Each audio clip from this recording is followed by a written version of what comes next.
ಎಲ್ಲರಿಗೂ ನಮಸ್ಕಾರ. Welcome back to my channel. ನಾನು ರಮ್ಯಾ. ಇವತ್ತಿನ ವಿಡಿಯೋದಲ್ಲಿ ಗುಲಾಬ್ ಜಾಮೂನ್ನ ಯಾವ ರೀತಿ ಮಾಡೋದು ಅಂತ ಸಿಂಪಲಾಗಿ ತಿಳಿಸ್ಕೊಡ್ತಾ ಇದ್ದೀನಿ. ತುಂಬಾ ಟೇಸ್ಟಿಯಾಗಿರುತ್ತೆ. ಒಂದ್ಸಲ ಈ ಥರ ಟ್ರೈ ಮಾಡಿ. ಹಾಗೆ ಹೊಸಬ್ರು ಯಾರು ನನ್ನ ಚಾನಲ್ನ ನೋಡ್ತಾ ಇದ್ದೀರಾ ದಯವಿಟ್ಟು ಸಬ್ಸ್ಕ್ರೈಬ್ ಮಾಡ್ಕೊಂಡು ನೋಡಿ, ಹಾಗೆ ಲೈಕ್ ಮಾಡಿ, ಶೇರ್ ಮಾಡಿ, ಕಮೆಂಟ್ ಮಾಡಿ. ಬನ್ನಿ ಇವತ್ತಿನ ವಿಡಿಯೋನ ಶುರು ಮಾಡೋಣ. ನಾನಿಲ್ಲಿ 2 ಜಾಮೂನ್ ಪ್ಯಾಕೆಟ್ನ ತೊಗೊಂಡಿದ್ದೀನಿ. ಗುಲಾಬ್ ಜಾಮೂನ್ದು ಸೂಪರಾಗಿರುತ್ತೆ. ನಿಜವಾಗ್ಲೂ ಒಂದ್ಸಲ ಈ ಥರ ಟ್ರೈ ಮಾಡಿ. ತುಂಬಾ ಟೇಸ್ಟಿಯಾಗಿ ಬಂದಿತ್ತು ಮಾತ್ರ.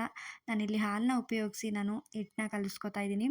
ಈ ರೀತಿ ಹಾಲನ್ನ ಕಲಿಸ್ಕೊಂಡು ಮಾಡಿದ್ರೆ ತುಂಬಾ ಚೆನ್ನಾಗಿರುತ್ತೆ. ಹಾಗೆ ನೀರನ್ನು ಉಪಯೋಗಿಸ್ತಾ ಇಲ್ಲ ನಾನಿಲ್ಲಿ. ಹಾಲನ್ನು ಕಾಯಿಸಿ ತಣ್ಣಗಾದ ನಂತರ ನಾನಿಲ್ಲಿ ಈ ರೀತಿ ಮಾಡ್ಕೊತಾ ಇದ್ದೀನಿ. ನಾನಿಲ್ಲಿ 2 ಪ್ಯಾಕೆಟ್ ಜಾಮೂನ್ ಪ್ಯಾಕೆಟ್ನನ್ನು ಕೂಡ ಒಂದು ಬೌಲಿಗೆ ಸೇರಿಸ್ಕೊಂಡು ಚೆನ್ನಾಗಿ ಇದನ್ನು ಹಾಲನ್ನು ಸೇರಿಸಿ ಚೆನ್ನಾಗಿ ಸ್ಮೂತಾಗಿ ಕಲಿಸ್ಕೊಳ್ಬೇಕಾಗುತ್ತೆ. ತುಂಬ ಗಟ್ಟಿಯಾಗೂ ಕಲಿಸ್ಕೋಬಾರ್ದು, ಸ್ಮೂತಾಗೂ ಕಲಿಸ್ಕೋಬಾರ್ದು, ಅಂದರೆ ತೆಳುವಾಗಿಯೂ ಕೂಡ ಕಲಿಸ್ಕೋಬಾರ್ದು.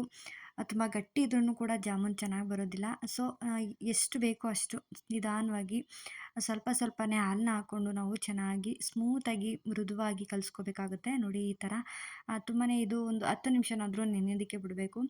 ನೆಕ್ಸ್ಟ್ ನಾವಿಲ್ಲಿ ಪಾಕಕ್ಕೆ ರೆಡಿ ಮಾಡ್ಕೊಳ್ಳೋಣ. ಇಲ್ಲಿ ನಾನು 2 ಚಮಚಷ್ಟು ನಾನು ನೀರನ್ನ ಸೇರಿಸ್ಕೊತಾ ಇದ್ದೀನಿ. ಆ ಪಾಕ ಎಷ್ಟು ಬೇಕು ನಾವು ಅಷ್ಟು ಗೊತ್ತಾಗಿರುತ್ತಲ್ವ ಅಳತೆ. ಸೊ ನಾವು ಅದನ್ನು ನೋಡಿಕೊಂಡು ಮಾಡ್ಕೊಳ್ಬೇಕಾಗುತ್ತೆ. ನಾನಿಲ್ಲಿ 2.5 ಕಪ್ಪಷ್ಟು ಸಕ್ಕರೆನೂ ಕೂಡ ಸೇರಿಸ್ಕೊತಾ ಇದ್ದೀನಿ.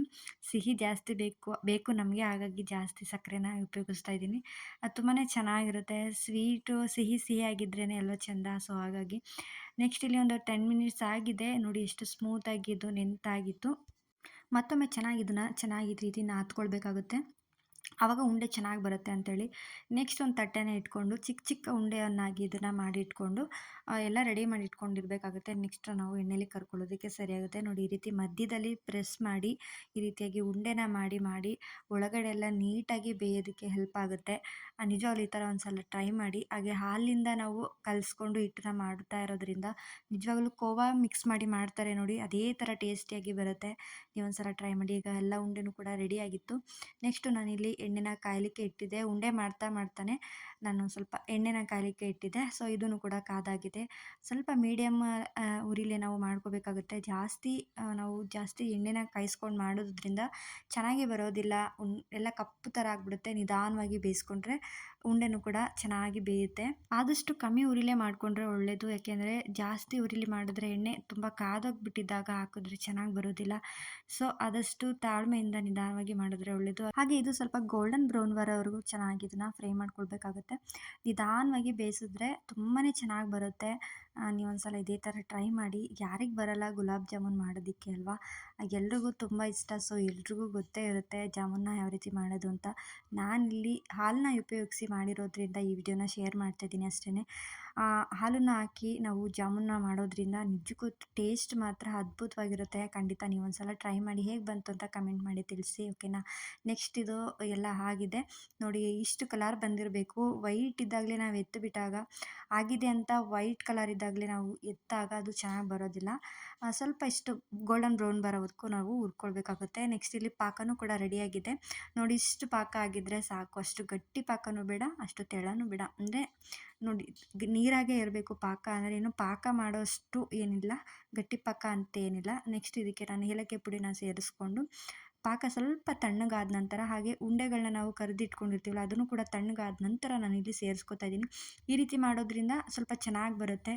ನಾವು ಎರಡೂ ಬಿಸಿ ಇದ್ದಾಗಲೇ ಹಾಕೋದ್ರಿಂದ ಚೆನ್ನಾಗಿ ಬರೋದಿಲ್ಲ. ಸೊ ಹಾಗಾಗಿ ಇದು ನಾನು 2 ಪಾತ್ರೆಗೆ ಹಾಕಬೇಕಾಗಿತ್ತು, ಒಂದೇ ಪಾತ್ರೆಗೆ ಹಾಕ್ಬಿಟ್ಟಿದೆ.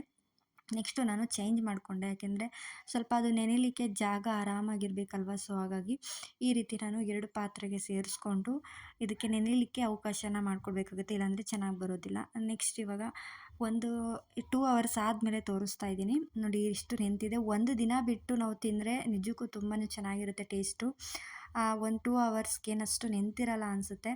ನೋಡ್ತಾ ಇರ್ಬೋದು ಇಲ್ಲಿ ಎಷ್ಟು, ಮತ್ತು ಪಾಕನೂ ಕೂಡ ಪರ್ಫೆಕ್ಟಾಗಿಯೂ ಕೂಡ ಬಂದಿದೆ. ಇಷ್ಟು ಪಾಕ ಆಗಿದರೆ ಸಾಕು. ಹಾಗೆ ಜಾಮೂನು ಕೂಡ ಸಾಫ್ಟಾಗಿ ಚೆನ್ನಾಗಿ ಬಂದಿತ್ತು. ನಮಗಂತೂ ತುಂಬಾ ಇಷ್ಟ ಆಯಿತು ಈ ಟೇಸ್ಟು. ಖಂಡಿತವಾಗ್ಲೂ ನೀವು ಟ್ರೈ ಮಾಡಿ. ಜಾಮೂನ್ ಅಂದರೆ ಯಾರಿಗಿಷ್ಟ ಇಲ್ಲ ಹೇಳಿ? ಚಿಕ್ಕ ಮಕ್ಕಳಿಂದ ದೊಡ್ಡೋರ್ವರೆಗೂ ಜಾಮೂನ್ ಅಂದರೆ ತುಂಬಾ ಇಷ್ಟ. ಪ್ರೀತಿಯಿಂದ ಮಾಡಿದ್ರೆ ಸುಮಾರಾಗಿರೋ ಅಡುಗೆನೂ ಸೂಪರಾಗುತ್ತೆ ಅಂತ ಹೇಳ್ತಾರೆ ದೊಡ್ಡವರು.